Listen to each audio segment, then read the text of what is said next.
Greetings, Virgo. Welcome to Eureka Elementals. What do we talk about?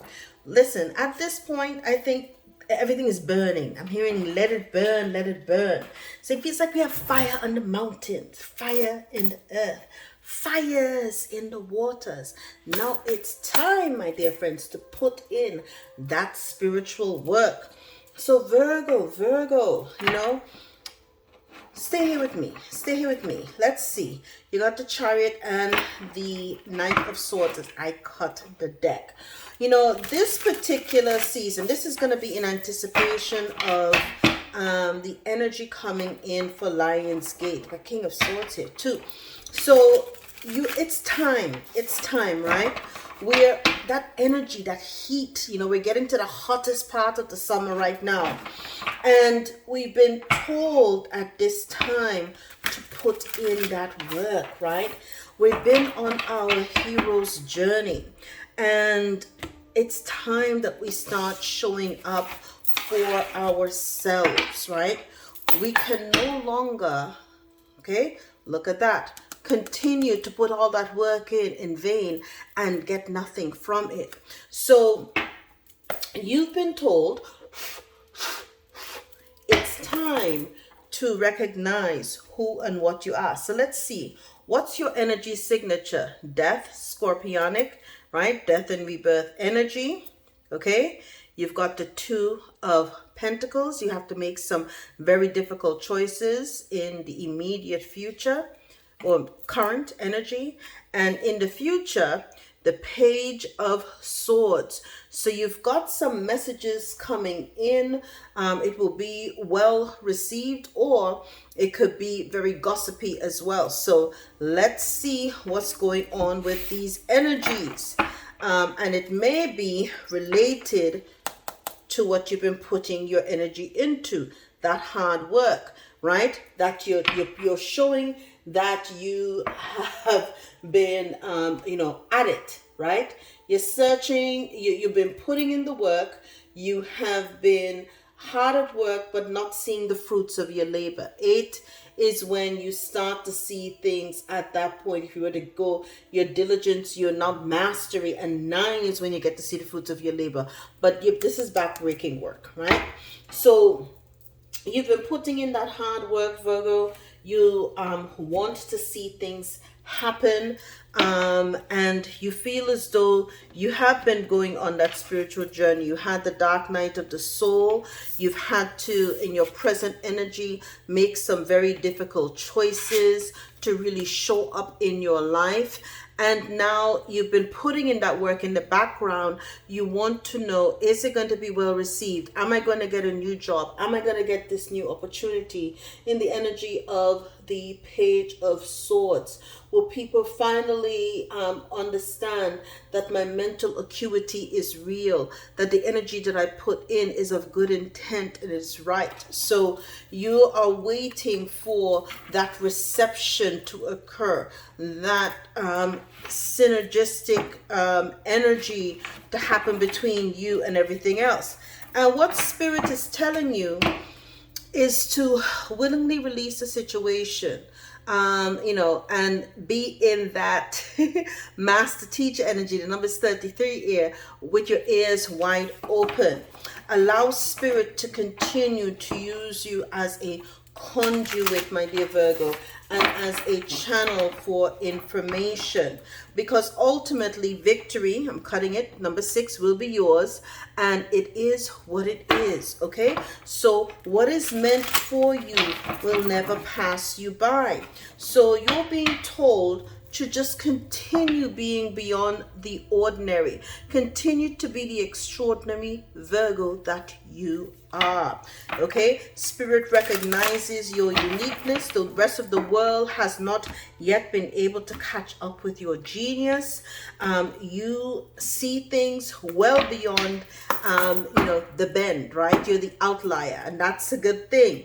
Look at that. What I say, you're like a conduit. You are an outlier. Okay, this is where your sanctuary is. Number is 40. So you're comfortable in the ether energy, in the land between. Okay, so this is at the foundation. Beautiful, beautiful, beautiful energy. So What's put you in the energy of, the seven of coins? You've been working, making those right choices, and now you're waiting into May I see. Look at that, the number is 8. This year you began to really see yourself in a whole new energy and light. You realize just how special and how magnificent you are seen by the divine, and you begin to really love on yourself. Look at that. What was I saying before?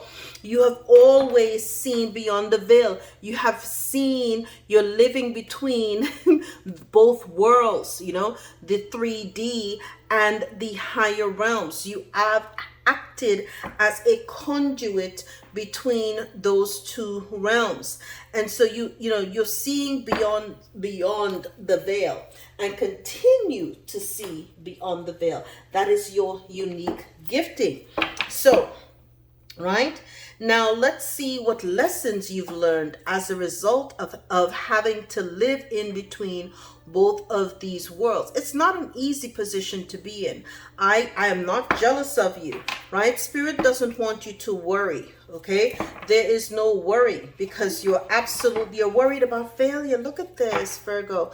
Don't worry about failure, darlings. Don't worry about failure. Failure is a very 3D dense concept that has nothing to do with your highly ethereal energies, okay?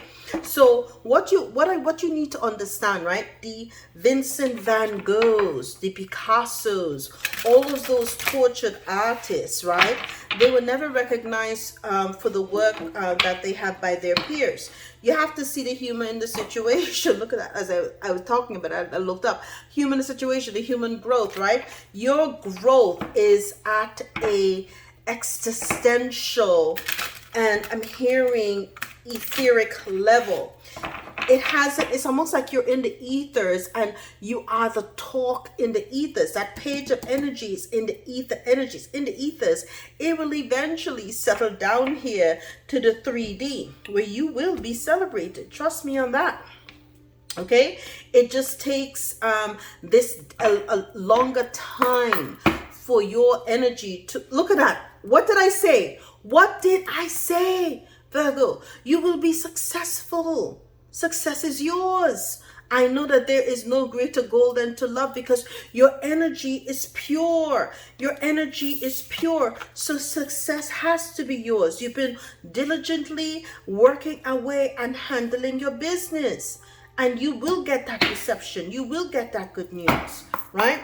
So the lesson you had to learn from this entire process of putting in the work, love. Do it because you love to do it, not because you're expecting anything from it. Again, do the work because you love to do it, not because you're expecting anything from the work. So you do it for the love. I'm hearing for the love of the game. For the love of the game, right? You make the choices focused on love. When you went through the death and rebirth, you saw into yourself. You balance the light and the dark, right? And now when the news come in, because people can see now that you see beyond what the ordinary is. Success will be yours. Beautiful energy. Now, right? What new superpowers, right, will Virgo now have as a result of this? Let's see, right? We're going to see what superpowers that you have, okay? And this will be quite interesting. I want to see what your superpowers will be, Virgo, because I do believe you have something extremely unique to bring to the table, okay? Let's see. All right.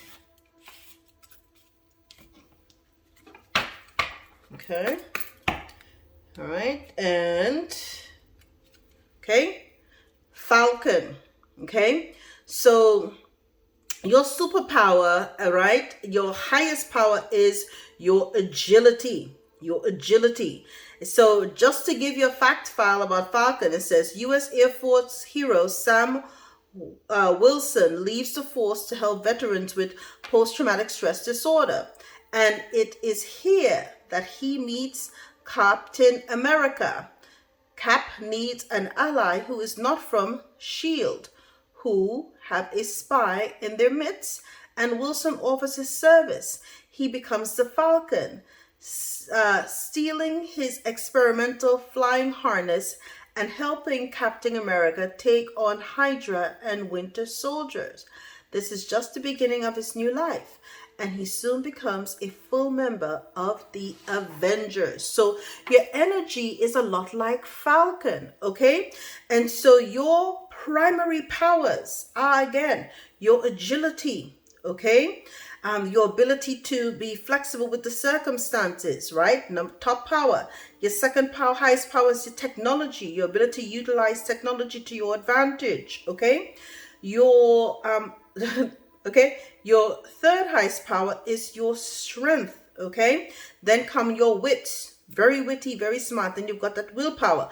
Your willpower, though, is your weakest. So let us see if this, you're acting love, you're doing whatever you need to take, you see beyond, okay? And you see into yourself. Now here comes the opposite, Gamora, okay? Gamora, right, is also here letting you know that, so at your low end you're at Gamora, at your high end you are at Falcon, right? And so now here Gamora is a favorite daughter of Thanos, right? And she is raised and trained to be a warrior alongside him, okay? But unknown to Thanos, Gamora betrays him and seeks redemption. So again, this death and redemption energy. And there are no mistakes in both instances. Your hair might be red, you might be a redhead. You are a renegade, a redhead renegade, okay? So it says here, right? This path leads her to meet Peter Quill and help him form the Guardians of the Galaxy, defenders of peace and justice. My nose is itching. But her past catches up with her when the Guardians intercept a distress call from Asgard, and Thanos shows that he will stop at nothing to fulfill his quest. So in this particular situation, her weakness again, and it's interesting, they both have the same rating. So your rating is the same, but her top strength, by far exceeding Falcon, is the agility, right? Her willpower, though, is less than Falcon's, okay? Her use of technology, also less than Falcon's. Her wits, higher than Falcon, right? So in the past, you were really quick on your feet and about your wits, right?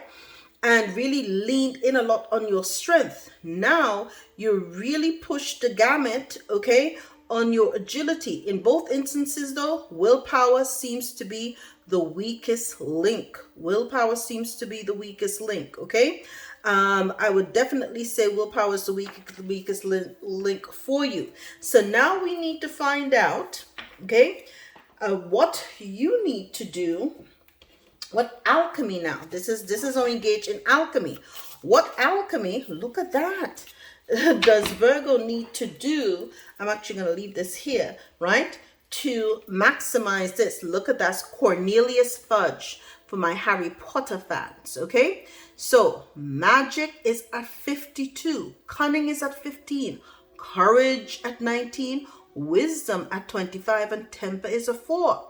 So it says here, okay, fact file. Now, desperate to maintain order and peace in wizarding world, the Minister of Magic, Cornelius Fudge, refuses to believe that Lord Baltimore has returned, okay? So don't engage in that cognitive dissonance. This is a warning. So this is where you've got to maintain, because that's what happened with Gamora as well. There was some cognitive, both instances, I think, you know, you can't just acquiesce to the powers that be, even though you love what you're doing, and maintain an energy of cognitive dissonance. So how do you strengthen this weakness of willpower? Make sure that you get your magic up, okay? Cornelius Fudge's magic is on fleek, okay? Followed by his wisdom. Continue to engage in that wisdom. And I think the willpower is really the courage. Courage here is a 19 for Cornelius, which is higher here than the willpower for Gamora and Falcon. So this is how you can really increase your willpower. And look at that, right? Courage. Okay, definitely more on Percy Willsley. So we're going to see on Percy Willsley. Okay, so these are the two ways in which you can utilize the energy from these archetypes, okay, in Harry Potter. Okay, so Percy Willsley, using the hidden passageways in the Hog's Head, Percy enters Hogwarts with his older brothers, parents, and members of the Order of the Phoenix to fight in the battle for Hogwarts. So this is how you go from being someone who acquiesces to battling up. Look at the difference. Magic, 65. Cunning, same, okay? Courage, 40. Okay? Increase your courage. Increase your wisdom from 25 with Cornelius Fudge to 42. And the temperament is at a 10. Perfect. Increase your game. Increase your game. So what you're now learning is that your love has to not allow you to acquiesce and become cognitively dissonant. Do not just give in to the powers that be, okay, or were, or that want to be. You have to always maintain your wits about you. Have your willpower, okay? Don't let nobody pull the wool over your face. Be willing to see beyond, okay? To see beyond the situation, right? And always look at things through the eyes of love when you're making choices, right? Is this the good? What is whatever being presented to me in the best interest of all concerned? Are the powers that were, remember again, the battle that's happening place, this Cornelius Fudge believed Lord Voldemort was a good person, right? So be mindful of who you back, okay? Everything is not as it appears. And so somebody could be pulling the virtual wool over your eyes. Don't allow yourself to be fooled. Okay, now let's see now what is the message from the universe for Virgo, right? Virgo, who is now in their fool's journey, they have found and now knows how to maximize their superpower. Universe says, it is never too late to start over. You have to trust in the magic of new beginnings. What? Trust in the magic of new beginnings. They are waiting for you. Notice them, seize them, and appreciate all that you have. Just relax and trust, okay? So trust the process. Trust the process because it's a magical one. You can see now the big picture. You can see beyond. And this is how you build up your shield, okay? This is how you build up your shield in any situation, okay? You remember essentially your energy, what got you there, okay? You also, the lesson that you learn, you test now what your superpowers are, okay? You see where you need to shore up your shield, and then you get the energy, all right? You start weaving your magic together to get you to where you need to be so that your shield is secure. And that, my dear Virgo, is your message. I love you guys. All the best.